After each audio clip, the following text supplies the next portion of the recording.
Shalom, bereanos! Vocês estão bem? Estamos aqui para compartilhar de um assunto extremamente importante, estarmos juntos nesse tempo de compartilhar da palavra. O meu convite a você é assistir esse vídeo só para você que gosta de Bíblia. Nós vamos analisar coisas muito importantes dentro da nossa vida cristã e dentro do nosso dia a dia, nossas denominações, através da palavra de Deus, através das Santas Escrituras. Então você que é um bereano, que gosta de analisar as Escrituras, confirmar a verdade de Cristo, aquilo que você vive pela palavra, esse é o seu lugar. Vamos lá para mais um tema extremamente importante e bacana. Vamos lá trocar um papo? Então vamos lá. O que eu quero compartilhar com você hoje, na verdade, o tema é mais uma pergunta. Na sua igreja, existe um conselho apostólico? Ou um conselho de presbitério? Ou um grupo de liderança? Um conselho pastoral? Qual seja o nome que a sua denominação queira integrar com isso. Mas o que eu quero te convidar a pensar é o seguinte: hoje nós precisamos avaliar que biblicamente a igreja primitiva nunca andou sozinha. Jesus, quando começou o seu ministério, escolheu 12 homens. Você vai perceber que no decorrer da Bíblia sempre vai dizer que existiam seguidores, existiam pessoas que sempre estavam seguindo Jesus ali. Só que é interessante que ele escolheu 12. E esses 12 são o cara que ele vai compartilhar o propósito, é o cara que ele vai distribuir as funções para cada tema, cada ministração que ele vai fazer, cada momento que ele vai ministrar em determinado lugar. Os 12 é quem ajuda ele a distribuir os cestos para a multiplicação dos pães, é os 12 que vão adiante preparando as coisas para a Santa Ceia, é os 12 que estão sempre ali. Você pode perceber que existe um conselho ali que ele estruturou para poder conduzir o ministério dele. No Velho Testamento tem um determinado momento em que Moisés, quando está conduzindo o povo para a terra prometida, ele recebe uma pessoa muito importante que é o seu sogro Jetro. E quando Jetro está olhando ali, vendo ele cuidando das pessoas e julgando, cuidando de alguns assuntos importantes como líder que ele é, Jetro percebe que no final do dia ele está extremamente cansado. E Jetro dá um conselho extraordinário para ele. Chama homens de verdade, homens com uma excelente conduta, homens com profundidade para poder te auxiliar nesse tempo. E é interessante que nesse exato momento ele começa a selecionar pessoas. E para cada grupo de pessoas ele tem um líder. E cada vez que vai diminuindo a quantidade de pessoas, você tem um líder para uma quantidade de pessoas específicas. Até o tempo em que ele tem uma grande quantidade de líderes que estão ali com ele. Não só os líderes das tribos, como também anciões e homens extremamente prudentes que fazem parte desse conselho. E não é só senhores, velhos, não. Tem pessoas jovens, como Josué, como Caleb. São pessoas jovens que estão ali naquele conselho. Você percebe que a Bíblia sempre vem trabalhando com coisas desse tipo? Em um determinado momento, um homem chamado Sansão, que é juiz do povo, está ali também tendo que conduzir alguns assuntos. Você tem anciões, você tem líderes das tribos e pessoas que estão com ele quando ele é juiz de Israel. Então você vai perceber que Deus nunca chama um homem sem ter também uma equipe, uma pessoa que é instruída, outras pessoas que são extremamente maduras e importantes para conduzir-se com ele. Levando a esse assunto, eu quero te levar a pensar, você que é líder, que está me assistindo, que é um pastor, você que é um líder de célula, você que é um discipulador, você que é um líder de tribo, assim como seja outras igrejas que chamam. Breno, tem igreja que chama tribo também. Você que é um líder de uma rede, é um líder de um ministério, eu queria te levar a pensar, existe um grupo de pessoas maduras que estão sendo conduzidas? O seu pastor hoje, ele anda sozinho ou ele tem um grupo de presbitério, um grupo de presbíteros, um grupo de diáconos, um grupo de pastores? Depende do tamanho da sua denominação. Mas existe um conselho dentro da sua igreja que eles vão se conduzirem a tomar a melhor decisão?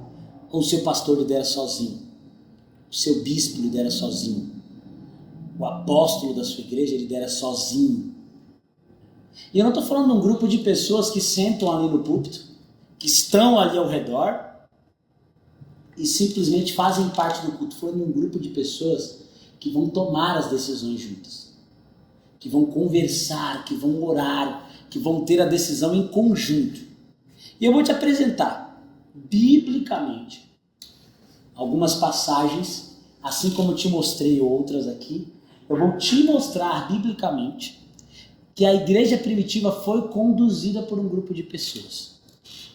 E que não só os apóstolos, mas pessoas ali importantes que conduziam.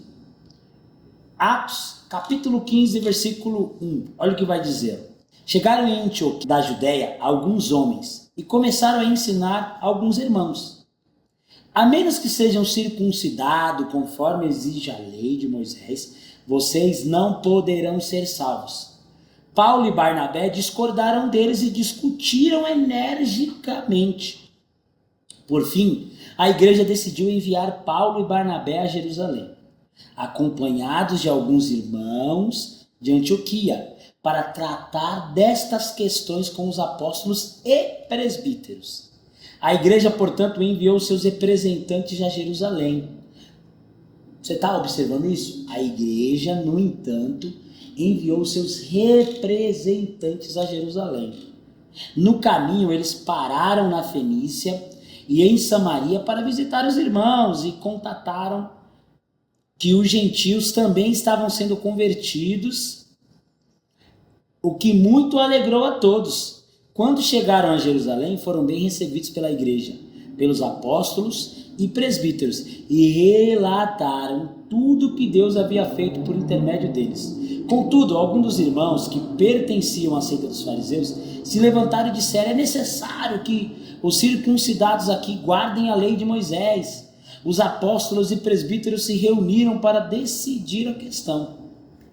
Você percebe que eles estão reunidos, estão numa conversa importante, porque agora os gentios, quem são os gentios? São aquelas pessoas que aderiram dentro do evangelho de Jesus Cristo, que eles eram de várias outras nações, eles criam em determinados deuses, não é um povo de etnia judia, então era considerado gentil, pessoas que não eram deles.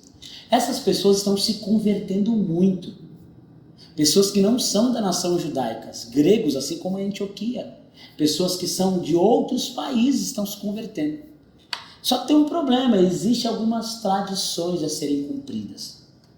Não há exigência para que eles cumpram algumas tradições, porque os líderes ali, Paulo e Barnabé, têm um entendimento que eles já têm vivido na palavra, eles têm vivido a lei, eles não estão realmente praticando algo de errado, eles estão vivendo algo profundo. E que a conversão deles é verdadeira. Só que alguns irmãos ficam indignados e outras pessoas entram ali e começam a ensinar algumas doutrinas. Paulo e Barnabé começam uma discussão sobre isso. Eles são levados a Jerusalém. O que é Jerusalém? Aonde está a igreja sede, a igreja matriz, a nata da liderança. Os 12 apóstolos e alguns presbíteros. E é interessante que antes dessa parte eu queria que você entendesse que presbítero, bispo e pastor têm a mesma conotação no Novo Testamento. A única diferença é que parece que algum desses graus tem um pouco mais de ênfase. O bispo, a conotação no grego dele é para observador, guardião, aquele que zela, aquele que guarda, que é isso que um pastor de uma igreja tem que ter. O presbítero é aquele que guia o povo, alguém maduro, alguém inteligente, alguém sábio. E o pastor é aquele que é conotado como aquele que cuida do rebanho. Você vai perceber que todos eles têm os mesmos aspectos. A diferença é que em alguns lugares vão chamar mais pela questão do encargo, mas a liderança é a mesma. Então ele quer dizer que alguns pastores, alguns bispos, alguns presbíteros, que não tem nada a ver com encargo ou hierarquia, não tem nada a ver, foi nós, da atualidade, que fizemos isso. A partir do século I foi colocado isso que um é maior que o outro, outro é menor. Não, eles estão ali para servir. É lógico que a maturidade deles vai levar eles a terem mais experiências, vai levar eles a falar coisas mais profundas, a terem essa realidade. vai levar pessoas a terem mais profundidade. Então, baseado nisso, essas pessoas são chamadas ao presbitério, ao episcopado, como diz lá em 2 Coríntios. Então é interessante que eu quero que você observe muito bem isso, que a igreja tem um grupo de pessoas que são os presbíteros, são os pastores da igreja, para poder tomar as decisões. Os apóstolos não vão tomar decisão sozinhos, eles viram o Cristo, eles viram o Senhor revelado, mas eles precisam de um grupo de pessoas para conduzir a igreja com eles. Eles precisam de pessoas que vão guardar a palavra, que é isso que é a representação do bispo. Ele precisa de pessoas que vão guardar os irmãos, ele precisa de pastores, ele precisa de presbíteros, de pessoas que vão zelar por esse ambiente, que vão ser maduras o suficiente, pessoas vividas, pessoas que têm profundidade na palavra, pessoas que têm experiência com Deus, pessoas que têm desejo em aprofundar mais a sua vida com Deus. E nisso eles vão conduzir a igreja. E aí eu te pergunto, existem pessoas assim na sua igreja? Um grupo de irmãos que vai conseguir tomar a decisão com você? Ou você está tomando a decisão sozinho? Ou você que é pastor, você que talvez esteja com a sua esposa pastoreando uma igreja, não tem, você está lá só você e ela tomando as decisões. E isso, irmão, vai ser um fardo para você, isso vai ser preocupante. Isso vai ser uma coisa que vai pesar para você, sabia? Isso vai ser uma coisa que pode trazer muito cansaço. Olha só Moisés. Moisés estava cansado. Jetro olhou e falou, Moisés está cansado. Está lá em Êxodo, capítulo 18 e 19. Moisés está cansado. Jetro percebeu que aquilo fadigava Moisés, que aquilo trazia a Moisés um fardo enorme, que ele estava extremamente cansado pelaquilo. E de repente ele distribuiu as funções. Falou, olha Moisés, vamos fazer o seguinte, pega aí um líder de 1000, e esse líder de 1000 vai ter algumas centenas ali. Então, um líder de 100, um líder de 50, um líder de 10, e assim nós vamos dividir o fardo. Nós vamos conseguir conduzir esse povo com mais tranquilidade e sabedoria. E deu muito certo, irmãos. Porque desses homens saíram homens prudentes, homens santos, homens que realmente amavam o Evangelho. E é interessante que não pode ser qualquer um não, tá? Não é qualquer um, não vai ser de qualquer maneira também, não vai ser conduzido de qualquer forma. É necessário que nós tenhamos o nosso coração nisso, e é necessário que nós percebamos que Deus tem levantado pessoas. Porque muitas vezes nós tendemos a achar que nós sabemos demais. Que Deus me escolheu para ser o líder desse povo. Deus me ungiu para levar essas pessoas. Porque eu tenho uma visão que essas pessoas não têm. Tudo que nós criamos como denominação aqui, Deus deu a mim. Irmão, isso é soberba. Isso é princípio de Lúcifer. Lúcifer se achava que aquilo que Deus deu para ele era maior do que Deus muitas vezes. E é nesse requisito que muitas vezes você vai tomar uma decisão emocional, você vai tomar uma decisão que não é para tomar, ou não vai tomar uma decisão que deveria tomar. E na onde você tem um grupo de pessoas capacitadas, sábias, prudentes, profundas no Evangelho, eles vão conseguir te conduzir. Eles não estão lá para te servir, eles estão lá para servir com você. E isso não vai tirar a autoridade que Deus te deu como líder deles, como aquele que é o representante de Deus na vida deles. Não, isso não vai tirar. Mas é necessário que nós tenhamos essa humildade de termos uma equipe de pessoas que consiga nos auxiliar nesse processo, nos conduzir, liderar esse povo que muitas vezes é difícil. Liderar a gente dá trabalho. Liderar a gente é trabalhoso, liderar a gente é algo que nós precisamos estar lá, integrado com a nossa vida, investindo nisso, vai investir tempo, vai investir dinheiro, vai investir os seus sentimentos. Isso vai te custar muito. Quando você tem um grupo de irmãos que vai te auxiliar, que vai te conduzir, que vai ser também aqueles que vão ser até os seus filhos na fé. Ah, Tiago, eu não acredito em paternidade, é problema seu. Porque eu acredito e a Bíblia respalda isso. Mas é lógico que muitas pessoas foram conduzidas dessa maneira e acabaram sendo enganadas. Mas existe uma verdade bíblica sobre isso. Mas não é esse o nosso tema hoje. O que eu quero compartilhar com você é essa importância de nós termos uma igreja que tem uma estrutura e de pessoas que são capacitadas. Ter um grupo de liderança que nos auxilie nesse processo. Uma liderança solo é muito perigosa. Aquele que anda sozinho tem a tendência a cair muito fácil. Tem a tendência a se perder, a se fadigar, a acabar se perdendo com as suas emoções no meio do caminho. A Bíblia vai nos ensinar muitas vezes que é melhor estar em dois do que em um só. Jesus está o tempo inteiro acompanhado. Jesus está o tempo inteiro com pessoas. Paulo está conduzindo pessoas. Paulo está escrevendo carta para Timóteo, para Tito, para Filemão, para os irmãos da igreja em Éfeso, para os irmãos da igreja em Roma. Paulo está o tempo inteiro mostrando que ele tem alianças, que ele consolidou pessoas, que ele tem uma liderança em cada lugar, que ele não centralizou nada nele. E por mais que você tenha a melhor intenção, por mais que você queira só refletir o Senhor, por mais que você queira só levar Jesus para as pessoas, isso é perigoso para ti. E parece que agora eu estou falando mais pessoal para uma liderança. Mas tem essas pessoas também que estão me assistindo, que ainda nem é líder. E aí eu te pergunto, você quer andar sozinho ou quer ter pessoas que vão te ajudar nesse processo? Olha o que Paulo vai dizer. Quer dizer, olha o que Lucas vai dizer sobre Paulo na sua carta em Atos para os Apóstolos. Olha o que está escrito. Atos capítulo 14, versículo 21.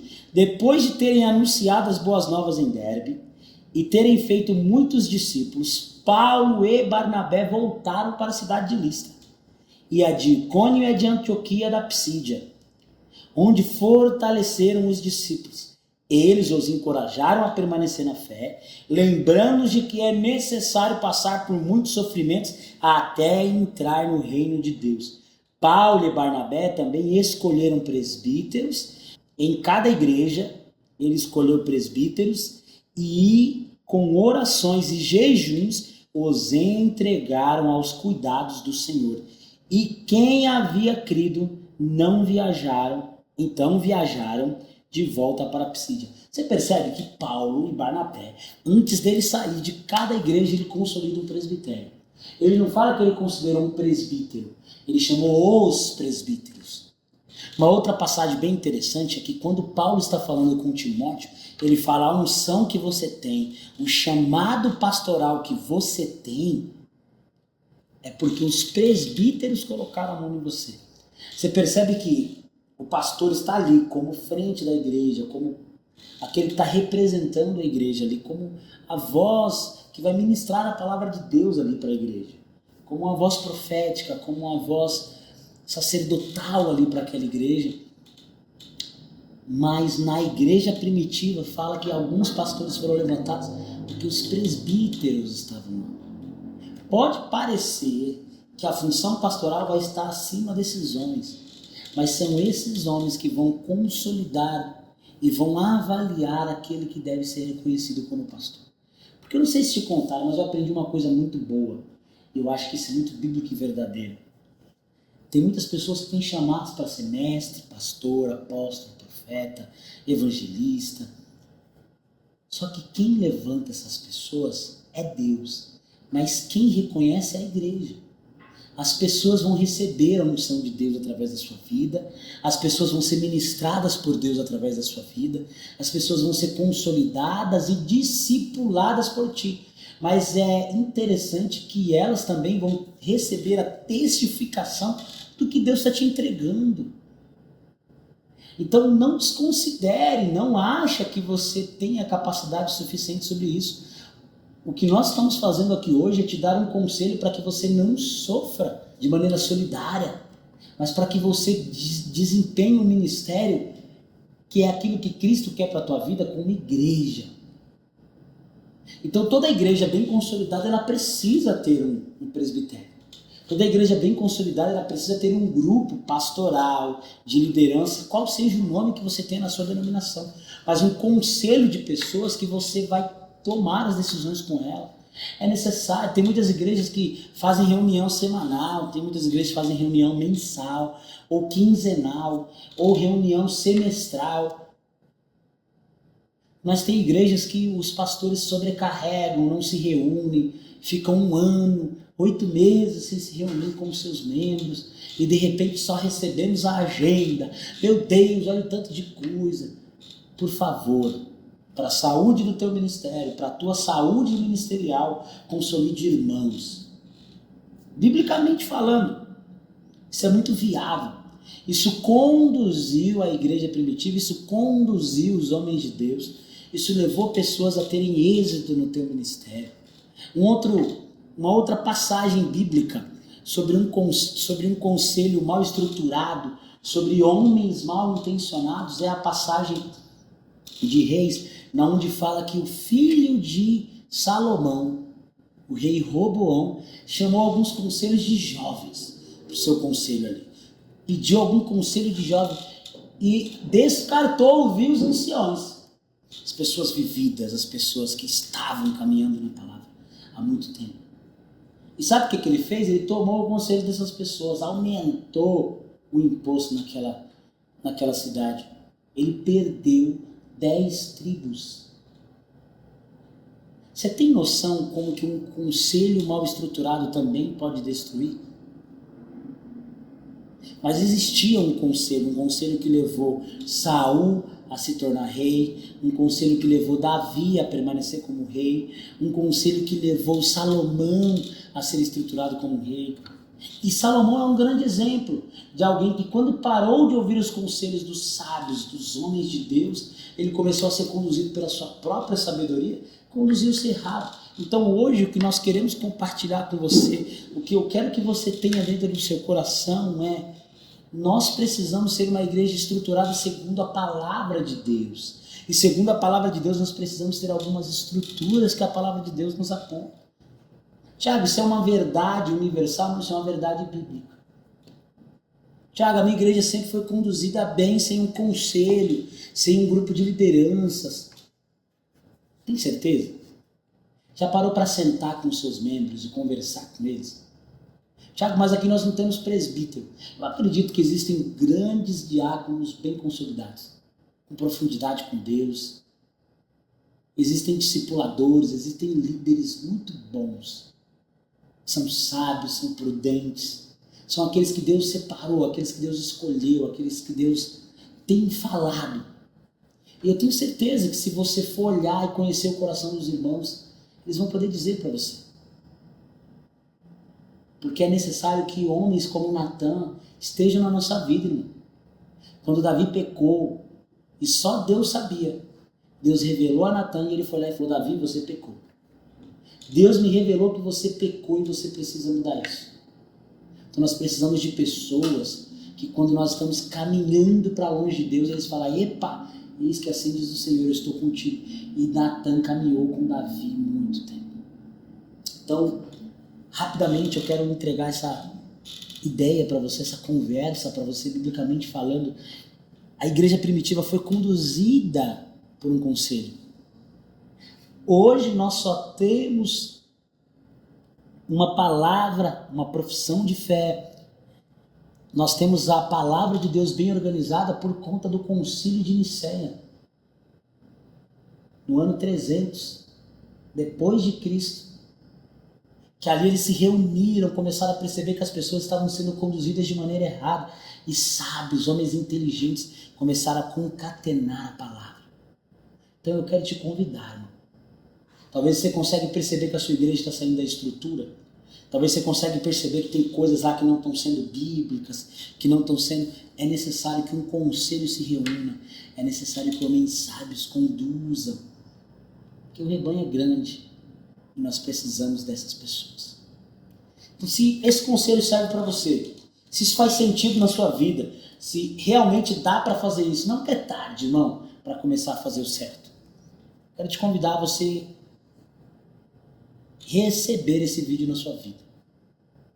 E não se esqueça, você vai ativar o sininho, você vai compartilhar com as pessoas, vai dar um like para nós, mandar um joinha para falar que tá bom. E se você não gostou, Thiago, eu discordo, eu acho, vai lá nos comentários.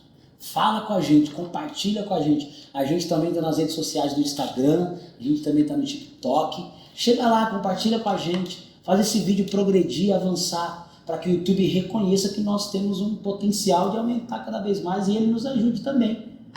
Porque isso é bom para ele, para nós, para mim, para ti. E nós não compartilhamos nada a não ser a palavra aqui. Amém? Então fica com Deus, que Deus te abençoe grandemente, que a sua igreja prospere, avance, que o Senhor dê um ano de muita vitória e graça para a sua vida. Amém.